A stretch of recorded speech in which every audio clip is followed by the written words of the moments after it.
Assalamualaikum warahmatullahi wabarakatuh. Nama saya Galiardi Maulana, NIM 18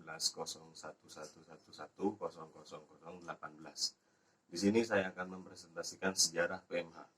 Dalam ranah hukum perdata, sudah tidak asing lagi dengan namanya perbuatan melawan hukum atau unrehmatic death.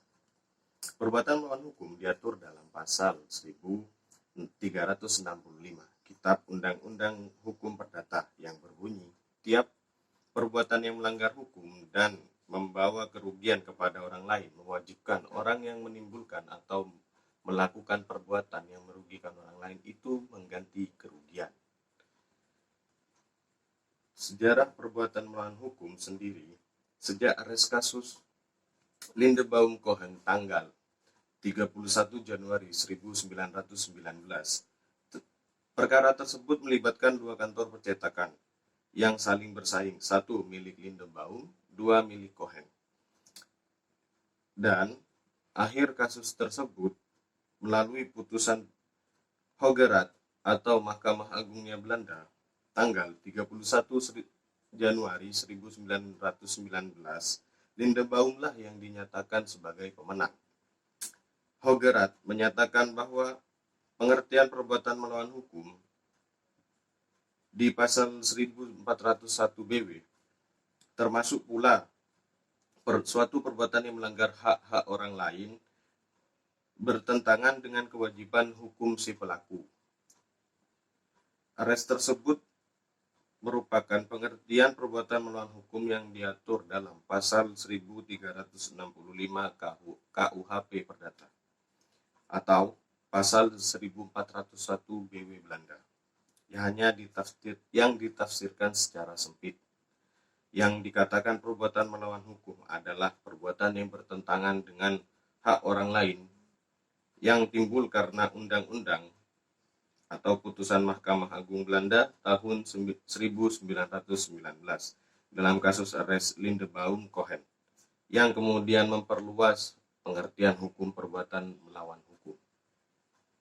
Hal-hal yang dikatakan perbuatan melawan hukum yaitu satu, pengertian melanggar hak orang lain jika perbuatan yang dilakukan telah melanggar hak-hak orang lain yang dijamin oleh hukum. Dalam hal ini bukan hanya perseorangan saja yang dilanggar, ada pula orang yang terdiri dari mereka yang dirugikan secara idealisme. Dua, pengertian bertentangan dengan kewajiban hukum dari si pelaku adalah kewajiban menurut undang-undang, artinya kewajiban hukum baik yang tertulis maupun tidak tertulis, termasuk hukum publik. Tiga, pengertian bertentangan dengan kesusilaan yang baik dan kepatutan, apa yang dikenal sebagai bertentangan dengan keputusan adalah jika perbuatan tersebut merugikan orang lain tanpa kepentingan yang layak. Unsur-unsur perbuatan melawan hukum sendiri adanya suatu perbuatan, yaitu perbuatan yang nampak secara aktif, juga termasuk perbuatan yang nampak secara tidak aktif, artinya tidak nampak. Adanya suatu perbuatan, tetapi sikap ini bersumber pada kesadaran dari yang bersangkutan akan tindakan yang harus dilakukan tapi tidak dilakukan. Konsep perbuatan di sini merupakan perbuatan positif dan perbuatan negatif.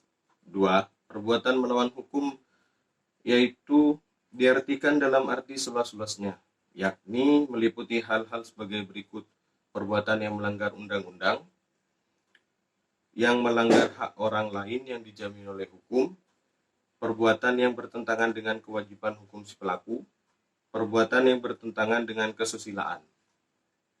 Tiga, adanya kesalahan dari pihak pelaku. Suatu tindakan dianggap oleh hukum mengandung unsur kesalahan sehingga dapat dimintakan tanggung jawabnya secara hukum. Jika memenuhi unsur sebagai berikut: ada unsur kesengajaan atau ada unsur kelalaian. Tidak ada alasan pembenar atau alasan pemaaf seperti keadaan overmind, membela diri, tidak waras, dan lain sebagainya. 4. ada kerugian bagi korban. Penghitungan ganti rugi dalam perbuatan melawan hukum didasarkan pada kemungkinan adanya 3 unsur, yaitu biaya, kerugian yang sesungguhnya, dan keuntungan yang diharapkan atau bunga. Biasanya kerugian itu dihitung dengan sejumlah uang berdasarkan jurisprudensi ganti kerugian yang diakui. Nomor 5, adanya hubungan kasual antara perbuatan dengan kerugian. Untuk mengetahui apakah suatu perbuatan adalah sebab dari suatu kerugian, maka perlu diikuti teori adequate Verursaking dari von Kris. Menurut ini,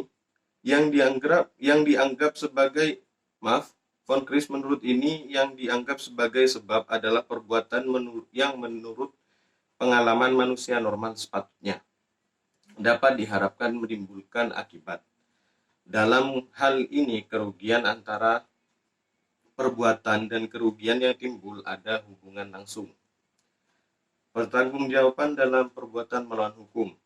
Ketentuan pasal 1365 KUH Perdata tersebut di atas mengatur pertanggungjawaban yang diakibatkan oleh adanya perbuatan melawan hukum, baik karena berbuat atau tidak berbuat. Pasal 1366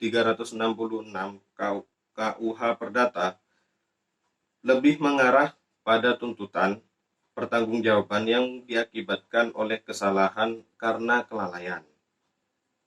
Dan yang terakhir, kitab-kitab undang perdata hukum, kitab-kitab undang-undang hukum perdata membagi masalah pertanggungjawaban terhadap perbuatan melawan hukum menjadi 2 golongan, yaitu tanggung jawab langsung dan tanggung jawab tidak langsung. Maksud dari tanggung jawab langsung ini, hal ini diatur dalam pasal 1365 KUH Perdata. Dengan adanya interpretasi yang luas sejak tahun 1919 dari pasal 1365 KUH Perdata ini, maka banyak hal-hal yang dulunya tidak dapat atau dikenakan sanksi atau hukuman, kini terhadap pelaku bisa dikenakan sanksi atau hukuman. Dan juga pengertian dari tanggung jawab tidak langsung menurut pasal 1367 KUH Perdata, seorang subjek hukum tidak hanya bertanggung jawab atas perbuatan melawan hukum yang dilakukannya saja, tetapi juga perbuatan yang dilakukan oleh orang lain.